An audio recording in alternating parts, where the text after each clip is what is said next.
Shalom jemaat yang dikasihi Tuhan.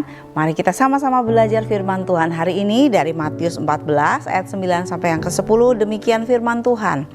Lalu sedihlah hati raja, tetapi karena sumpahnya dan karena tamu-tamunya diperintahkannya juga untuk memberikannya, disuruhnya memenggal kepala Yohanes di penjara.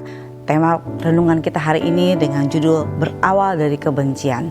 Kalau kita membaca perikop ini dari Matius 14 ini ayat yang pertama sampai ayat yang ke-12, kita akan mendapati sebuah kisah bahwa awalnya adalah sebuah kebencian dari Herodias kepada Yohanes, karena Yohanes berani menegur kepada Herodes yang pada waktu itu ingin mengambil Herodias, istri daripada saudaranya, untuk dijadikan istrinya. Tentu hal ini bertentangan dengan firman Tuhan, dan Yohanes dengan berani menentang dan menyatakan kebenaran kepada Raja Herodes.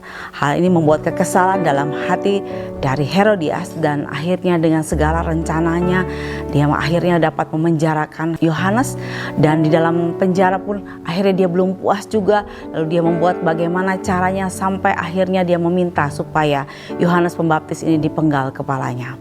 Kita melihat bahwa kisah ini sungguh hal yang sangat tidak baik untuk kita tiru, karena ternyata kebencian yang disimpan itu sesuatu yang tidak baik.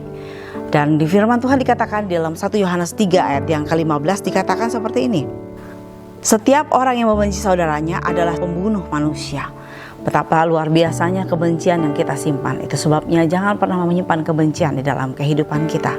Dari kisah ini kita melihat bahwa ada banyak orang yang mungkin hari-hari ini juga tidak berani mengungkapkan kebenaran, hanya karena demi sebuah posisi, hanya demi sebuah karir, hanya supaya penerimaan daripada sebuah kelompok, sehingga akhirnya kita mengorbankan orang-orang yang menyatakan kebenaran demi segelintir kepentingan orang-orang tertentu. Hari ini kita mau belajar melihat dalam kisah ini bahwa John Piper mengatakan kematian Yohanes menunjukkan bahwa dunia membenci terang dan kebencian itu memuncak pada salib. Kematian Yohanes dan kematian Yesus sama-sama mengungkapkan kegelapan hati manusia yang memberontak terhadap Allah. Bagaimana kita melihat bahwa Yohanes sudah mengungkapkan kebenaran, dan akhirnya dia beresiko menerima bahwa akhirnya dia harus mati dipenggal. Yesus pun mengungkapkan kebenaran bahwa kita semua adalah orang-orang yang tidak layak, yang seharusnya binasa. Tetapi dia menunjukkan kasihnya kepada kita semua. Dia menggantikan kita semua dengan mati di kayu salib, menebus setiap dosa kita. Dia yang harus mengalami hinaan, yang mengalami siksaan yang seharusnya kita terima. Akhirnya Yesus menyelesaikannya sampai selesai, dan dia menanggung setiap dosa kita. Dan di sini kita melihat tidak sampai di situ, Yesus bangkit pada hari yang ketiga. Itulah sesuatu yang luar biasa. Di sini dikatakan kebangkitannya menjadi jaminan bahwa tidak ada pengorbanan untuk kebenaran yang sia-sia, dan sekaligus membuktikan bahwa kebenaran Allah akhirnya menang atas semua kompromi dan kejahatan manusia.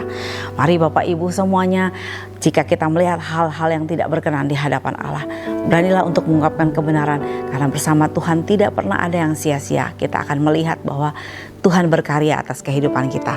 Di sini ada satu statement yang dikatakan, sebagai seorang berinjil, kita dipanggil untuk memberitakan kebenaran meski beresiko, karena kita percaya bahwa kebenaran Allah pada akhirnya akan menang melalui kebangkitan Kristus. Selamat beraktivitas Bapak Ibu, selamat melakukan kebenaran. Tuhan memberkati.